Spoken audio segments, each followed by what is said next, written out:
are so many actors, writers, directors, and producers who try their best to follow social trends and act like they are some really great individual who would never do anything to wrong anybody else. And Neil Gaiman is someone who has been very vocal on social media for years at this point, saying believe all women, coming out and saying the world needs to change and people need to be nicer to each other, even calling us ists and phobes for not liking changes made in TV shows. But now he is being accused of assaulting two women, and while he is denying it, the court of public opinion is not leaning in his favor.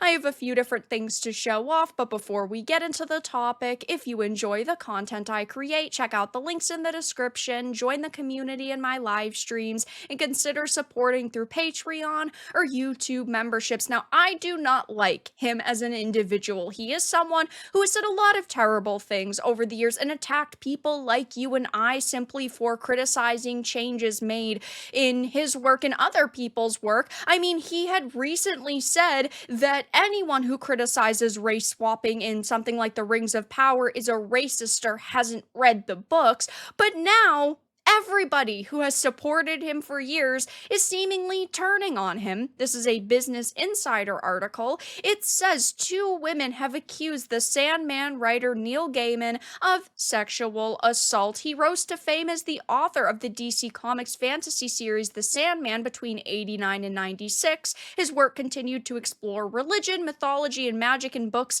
including American Gods and Good Omens, and he has written some good things in the past, don't get me wrong. But as an individual who has a voice, over the past few years, he has definitely changed the tide when it came to cancel culture, and not in a good way. He is someone who has been behind cancel culture in the past, and now that it's coming for him, he's probably going to have to change his tune. It says all three have been adapted into TV shows, and the second season of Netflix's The Sandman is in production. Yeah, because of the fact that he's a massive social justice warrior, he has gotten a lot of business deals with companies like Netflix, for example. He has tried his very best to stay relevant, and it has worked for him, but now things are not looking very good for him because it's being, of course, accused, take it with a grain of salt. The allegations against him, which were released on July 3rd, feature claims from two women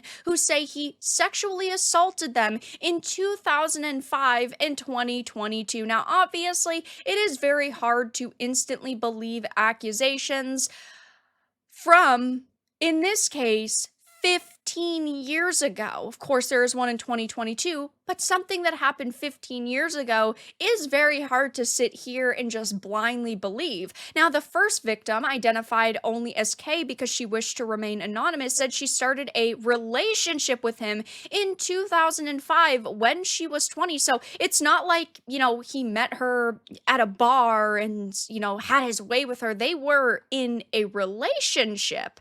It says a fourth episode of the podcast explains that Kay met him at a Florida book signing in 2003 when she was 18, and they started their relationship 2 years later, but she said that she had rough and painful sex with him that she neither wanted nor enjoyed. So to a lot of people, first of all, this sounds just like a relationship that kind of went sideways. But then there is another woman in New Zealand from 2022 who claims that they also went on to have a consensual relationship, but he did assault her in a bath. Now, both of these coming out at the same time is very, very suspicious timing. Also, on the same podcast, which has definitely raised a lot of eyebrows. Now, I am a firm believer in innocent until proven guilty, but he himself has pushed in the past, we need to believe people who were brave enough to come forward. It's like the only way to get people to like this to realize their philosophy is idiotic, like believe all women,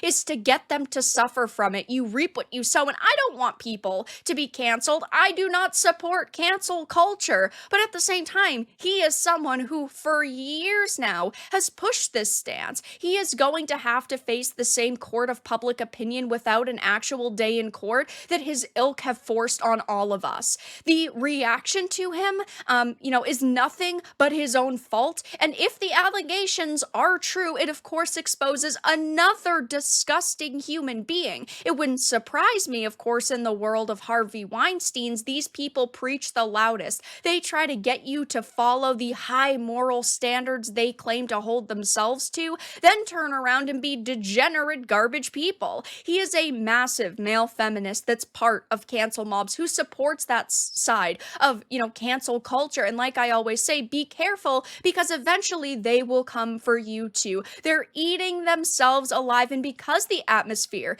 he helped create, he's never going to be seen as that writer guy again by these individuals. So sure, Neil, if you want me to believe all women, then you're guilty, buddy. Your denial means nothing, right? It's just like this mentality that people like him have pushed for years is finally coming back to bite him in the ass. And what does he expect us to defend him?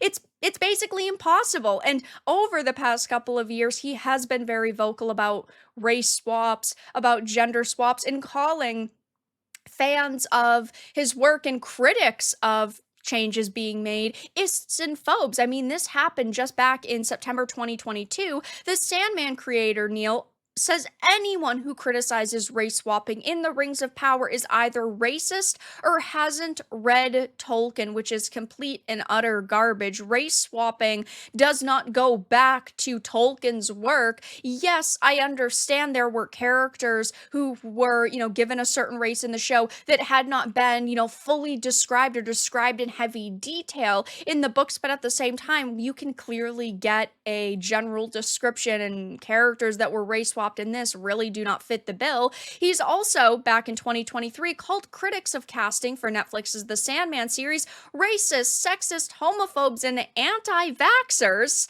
And of course, he had years ago, when the Sandman season 1 was in production, promised gender swaps because he wanted all sorts of people to be able to see themselves in his character. And of course, when it comes to the Sandman, it's his own work. Even though people do not agree with it, it's his choice. But when it comes to something like Tolkien, he's not a Tolkien expert. He does not have any grounds to say whether fans are right or wrong and why they should or should not be upset. We are allowed to be upset over changes if we want to be. He is not some big moral authority. And now, of course, he's being accused of essaying 2 different women, which does not bode well for him. And of course, while he has denied them, it will be interesting to see if any other information is released or if anyone else comes out and levies accusations to him. Only time will tell, but the cancel mob will come for you even if you're someone who helped popularize it. But that's all that I had to discuss in this video. Let everyone know your thoughts in the comments below. If you enjoyed this, give it a like, and if you didn't, give it a dislike. I appreciate your support either way, but I will talk to you all again in the next video really soon.